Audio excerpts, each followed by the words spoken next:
네, 안녕하세요. 제이리스 문슬기 대리입니다. 오늘 리뷰해드릴 차량은 마세라티 르반떼인데 그 중에서도 새롭게 나온 모델이에요. GT 하이브리드라고 합니다. 그래서 한 가지 트림으로만 나오고 있고요. 마세라티 여성분들이 굉장히 많이 좋아하는 브랜드예요. 그래서 혹시라도 여자친구가 없으시거나 좀 외로우신 남성분들께서는 마세라티 차량도 한번 고려를 해보시는 것도 나쁘지 않을 것 같아요. 그러면은 저같이 못생긴 사람도 이 마세라티 타면은 여자친구를 사귈 수 있을까요? 사귈 수는 있는데 아마 똑같이 뭐 좀 못생기신 여성 하이브리드라고 해서 전기로만 이렇게 움직이는 차가 아니라 직렬 4기통 엔진에 48V 마일드 하이브리드 시스템을 함께 조합해가지고 움직이는 차량이에요. 사실은 이제 CC나 뭐 최고 출력, 뭐 최대 토크 이런 거 같은 경우엔 가솔린 6기통 차량보다 더 낮은 수치를 보여주는데 대신에 제로백은 6초로 똑같아요. 6기통 모델이랑. 근데 6기통 모델보다 1,800만 원 가량 더 저렴해요. 대신에 이제 새로 나온 모델이기 때문에 프로모션은 크게 기대는 안 되기는 하지만 그래도 1,800만 원이나 더 저렴하면서 성능까지 거의 유지가 됐기 때문에 퍼포먼스랑 충분히 메리트가 있다고 보는 차량입니다. 이게 하이브리드 모델이잖아요. 근데 배터리를 리어 쪽에 배치를 해서 공차 중량 밸런스를 앞뒤 동일하게 5대5로 맞췄다는 특징도 있어요. 근데 사실 뭐 외관은 일반 르반떼도 많이 보셨을 거라 생각을 하기 때문에 제가 간단하게만 좀 불러볼 건데요.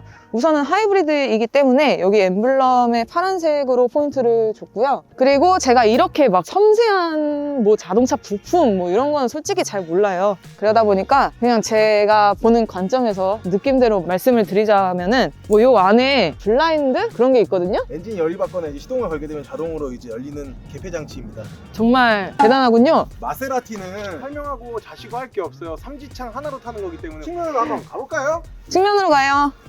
측면부로 넘어왔는데요. 이제 제가 측면부에서 조금 설명을 드리고 싶은 것들이 좀 몇 가지가 있어요. 우선 앞쪽부터 보면은 캘리퍼가 이제 파란색으로 적용이 되어 있는 것을 볼 수가 있고요.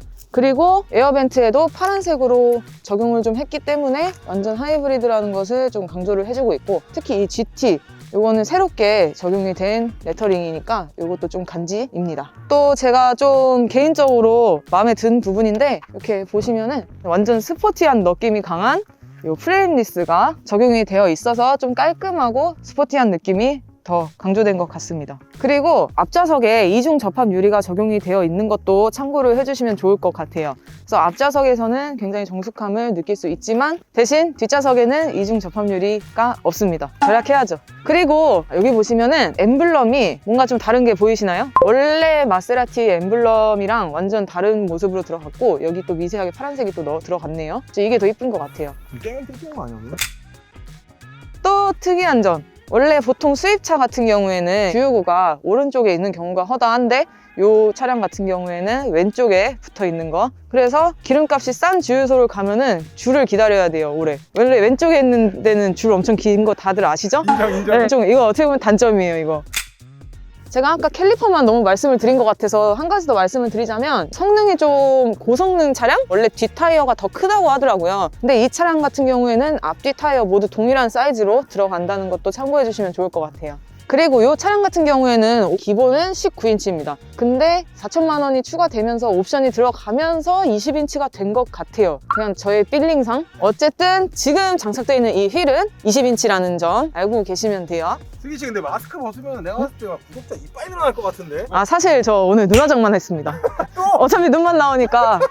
네, 후면부로 이렇게 넘어왔는데요. 후면부 제가 그렇게 특별하게 엄청 설명드릴 거는 많이 없는 것 같아요. 쿠페 라인을 좀 하고 있다는 점, 그리고 이제 보니까 좀 포르쉐 카이엔 뒷모습이 좀 닮아 있는 것 같아요. 어떻게 보면은 좀 포르쉐 타는 척도 좀 해볼 수 있는, 네, 멀리서 보면은 그렇게도 가능할 것 같고요. 뭐 요즘에는 이렇게 라이트 사이를 잇는 게 좀 유행인 것 같은데 얘는 딱 크롬으로 라이트 사이만 메우고 아무 데도 그 어디에도 크롬이 없어요. 그래서 좀 허전한 감도 없지 않아 있는데 어떻게 보면 깔끔한 매력이 될 수도 있을 것 같습니다. 그리고 또 제가 좀 아쉬운 거는 뒷 와이퍼가 요새는 이렇게 여기 위에 숨어 있다가 이렇게 슝 하고 나오는 게 대부분이긴 한데 얘는 좀 투박하게 이렇게 나와 있네요. 근데 뭔가 약간 마세라티의 애널로그 감성으로 가는 것 같아요. 그리고 이 하단부를 보시면은 머플러가 이제 쿼드 머플러로 적용이 되어 있어서 두 발 합이 4발로 되어 있습니다. 솔직히 마세라티 하면은 좀 배기음이라는 인식이 있잖아요. 근데 근데 이게 하이브리드 모델이라서 좀 간지가 안 날 것 같다라는 생각을 하실 수도 있지만 걱정하실 필요 없어요. 그러니까 앰프 없이도 충분히 배기음을 막 해주기 때문에 배기음에 대해서는 걱정을 하실 필요가 없을 것 같습니다. 그리고 트렁크로 넘어가 볼게요. 네, 이렇게 전동식으로 지원이 되고 있고 보시게 되면은 이 러기지가 적용이 되어 있어서 좀 더 안정적으로 물건을 실을 수가 있는데 이게 실으신 분들은 뺄 수도 있으니까 그거 참고해 주시면 될 것 같고요. 저도 실을 수 있을 것 같네요. 이 정도 사이즈면은 충분할 것 같아요. 대신에 이제 이게 쿠페형이기 때문에 조금 공간은 모자랄 수 있다는 점은 알고 계셔야 되고. 아니 러기지 빼면 스깃이 들어갈 수 있다고요? 아 충분히 들어가죠 저 이거. 한번 들어가 볼래 그러면? 네? 따라라라라라라라. 오 진짜 되네? 이렇게. 그리고 폴딩하면 차박도 될지 안 될지는 모르겠지만 제 생각엔 될 것 같습니다. 충분할 것 같아요. 뭐 특별하게 설명드릴 부분들은 없기 때문에 이제 바로 실내로 한번 넘어가 보도록 할게요. 네, 이렇게 실내로 들어와 봤는데요. 앉았을 때 가장 먼저 드는 생각, 시동 버튼 어딨지? 시동 버튼 어딨지 하다가 보니까 왼쪽에 있어요. 이건 적응이 좀 필요로 할 것 같고요. 이제 전체적인 느낌은 좀 아날로그스러운 느낌? 근데 이게 마세라티 감성인 것 같습니다. 그리고 그 고급 차량에만 들어간다는 이 아날로그 시계도 적용이 되어 있고요. 그리고 이 차량 같은 경우에는 이제 저희가 시승차를 빌려온 건데 아까 말씀드렸듯이 풀옵션이라고 했잖아요. 그러다 보니까 뭐 피아노 트림인가? 그거랑 반자율주행, 뭐 통풍인가? 되게 좀 많은 기능들이 추가가 되었대요. 근데 4천만 원까지 넣으면서 풀옵션을 할 필요는 없고 보통 한 1200 정도 추가가 되는 뭐 어라운드 뷰나 뭐 반자율주행 이런 기능들이 추가하시는 부분들이 가장 많다고 하더라고요. 그래서 1억 2,990만 원인가? 요 정도 된다고 하더라고요. 그래서 그 부분 참고하셔가지고 본인이 필요로 하는 옵션 추가를 하시면 나쁘지 않을 것 같습니다. 그리고 여기 패드 시프트가 좀 멀다는 느낌이 좀 있어요. 그 이유가 제가 봤을 때는 여기 뒤에 무슨 버튼이 있거든요. 이 버튼을 누르려면은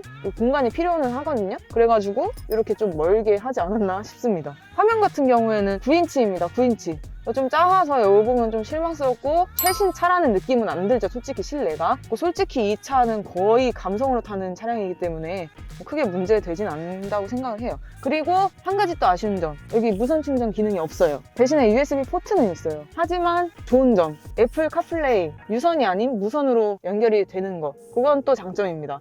그래서 뭐 장점과 단점 뭐 다 있는 것 같아요. 혹시 이거 네. 차 앉았을 때 마세라티 르반테가 원래 되게 편하다는 얘기들을 되게 많이 하는데 진짜 맞아요. 이게 딱 잡아주는 것 같고, 그리고 이 가죽이 유명하더라고요. 마세라티 가죽 자체가 편하긴 하네요 진짜. 뭔가 때려 밟고 싶.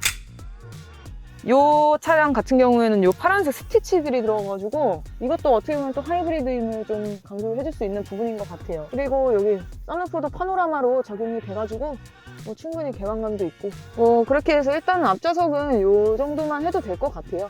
뒤로 한번 가서 뒤는 좀 짧게 한번 찍어 보도록 하겠습니다. 네, 이렇게 뒷좌석으로 왔는데 한 가지 느낀 점이 있어요. 요 문 닫을 때 좀 다른 차보다 좀 무거운 감이 좀 있습니다. 그래서 좀 연약한 여성분들께서는 남자친구한테 열어달라고 하세요. 그리고 이렇게 앉았는데 레그룸 저한테는 충분해요. 저 163입니다. 충분한 레그룸. 그리고 저한테는 헤드룸이 충분하긴 한데 키 큰 남성분들한테는 조금 부족할 수는 있어요. 그리고 이 차량이 좀 패밀리카로도 많이 찾아주시거든요. 그러다 보니까 여기 뒷좌석에도 독립적으로 제어를 할 수 있는 공조기 조작 버튼들이랑 분영이 네. 송풍구가 이렇게 적용이 됐습니다. 그리고 여기 보시면 C가잭이랑 USB 포트가 2개 이렇게 적용이 되어 있는데 좀 아쉬운 점은 요즘에는 또 C타입으로 많이 적용이 되어 있더라고요. 아쉽습니다. 그럼 이 차량에 한번 평가 한번 해보러 갈까요 그러면? 네. 네, 이렇게 오늘 마세라티 차량 리뷰를 해드렸는데요. 지금 너무 추워서 조금 빨리 할게요. 이 차량이 프로모션은 적지만 차값 자체를 많이 하향했기 때문에 충분히 고민을 해보실 만한 차량인 것 같습니다. 제가 좀 차알못이라 설명이 좀 부족했을 수는 있지만 대신에 리스랑 렌트는 잘 알거든요. 그러니까 리스랑 장기 렌트 문의는 언제나 저 문슬기 대리한테 주시면 감사하겠습니다. 좀 많이 도와주세요. 저도 1억 넘는 차 타보고 싶습니다. 그러면은 감사합니다. 감사합니다.